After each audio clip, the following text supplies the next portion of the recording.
Fala pessoal, e aí, todo mundo a postos? Hoje a energia tá lá em cima porque a gente vai encarar uma verdadeira masterclass preparatória. Nossa análise explicativa de hoje foca no material 31, especificamente a portaria 235 de 2024. Para quem tá na luta para dominar as normas do FAT-D no Corpo de Bombeiro Militar do Paraná e gabaritar a prova, esse é o lugar certo. A ideia aqui é pegar aquele texto burocrático e transformar num mapa mental super claro, visual e praticamente impossível de esquecer na hora do exame. Bora lá!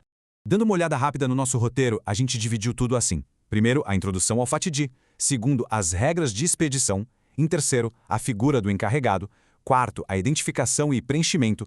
Quinto, as regras de formatação. E para fechar com chave de ouro, o FAT-D nas provas. Parte 1. Introdução ao FAT. Vamos direto ao conceito central. Para começar, FATD significa Formulário de Apuração de Transgressão Disciplinar. E olha, é fundamental colocar na cabeça que isso não é só um papel de punição qualquer. Trata-se de um mecanismo formal e super rigoroso. E por que toda essa formalidade? Exatamente para garantir direitos constitucionais que são inegociáveis. O artigo 1º da portaria deixa claríssimo: a expedição do FAT-D tem que garantir obrigatoriamente a ampla defesa e o contraditório para o acusado. Se faltar um desses dois pilares, a gente está falando de um processo completamente nulo. E aqui entra uma daquelas palavras-chave que os examinadores adoram transformar em pegadinha: a autoria certa. O FAT-T só pode ser instaurado quando existir um fato determinado e a autoria for perfeitamente conhecida. Nada de achismos. Se não se sabe ao certo quem cometeu a transgressão, o FAT-T simplesmente não pode ser iniciado. É preciso investigar antes por outras vias. Ou seja, a autoria certa é o gatilho absoluto para a coisa toda andar. Parte 2. Regras de expedição. Como é que essa mecânica roda na prática? O fluxo cronológico é muito bem amarradinho na legislação. Passo 1, conhecimento do fato pela autoridade competente. Passo 2, a nomeação de um encarregado, que obrigatoriamente tem que acontecer por meio de um despacho. E o passo 3, a lavratura imediata do formulário.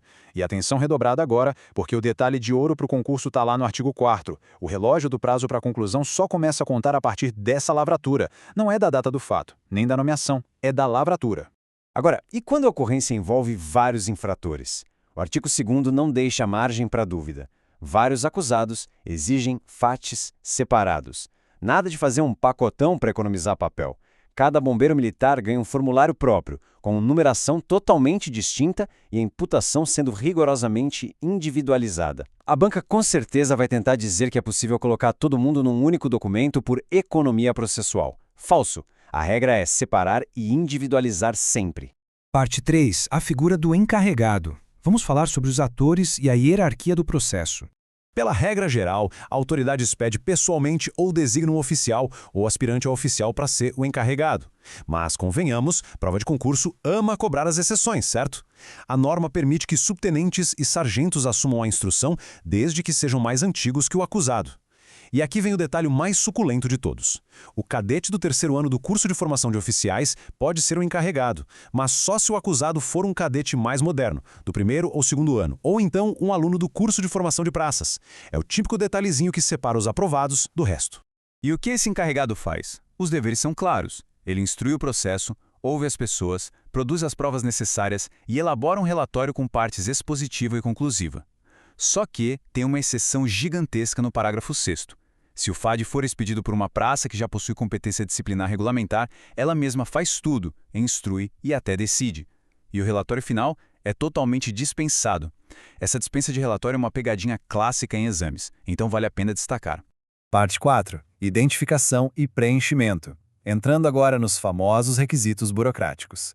E essa parte ilustra brilhantemente a precisão da norma. Na hora de identificar a parte acusadora, se a pessoa for conhecida, beleza, vai o nome e o RG.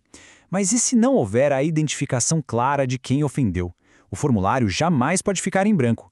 O parágrafo 2º do artigo 6º manda usar uma expressão exata e obrigatória: a administração bombeiro militar. As bancas vão tentar inventar termos como a apurar ou Estado do Paraná. Nada de cair nessa armadilha. O termo correto é administração bombeiro militar. Parte 5. Regras de formatação. O verdadeiro terror do artigo 25. Tem que gravar essas regrinhas no coração. Fonte: Arial ou Times New Roman, tamanho 12. Papel: A4, totalmente branco, com as folhas numeradas cronologicamente e rubricadas. Tem gravação audiovisual? A norma modernizou e permite sim, mas o arquivo de vídeo tem que ir em mídia física, sem compactação, dentro de um envelope lá na contracapa dos autos. E para não correr risco de perder tudo, a regra exige uma cópia de segurança na nuvem pelo e-protocolo. Parece muita burocracia, mas na hora H, lembrar desses pormenores vale ouro. Parte 6. O FETSNED nas provas. Vamos ver a aplicação prática disso no Exame do CAL 2025.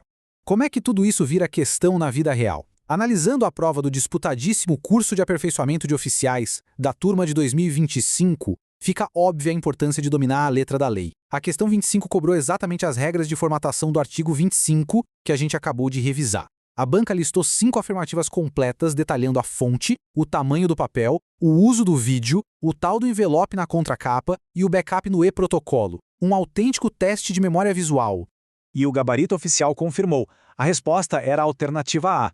Todas, absolutamente todas as 5 afirmativas estavam corretíssimas, transcritas literalmente da portaria. Dominar esses detalhes que parecem menores, desde a fonte Arial 12 até a dispensa do relatório pela praça, é o que garante os pontos decisivos num concurso de alto nível. A legislação não perdoa o estudo superficial. Fica a reflexão. Não seria exatamente nesses detalhes de rito processual e formatação que se esconde a tão sonhada aprovação? Dominar a regra do jogo é o único caminho para a vitória. A gente se vê na próxima análise.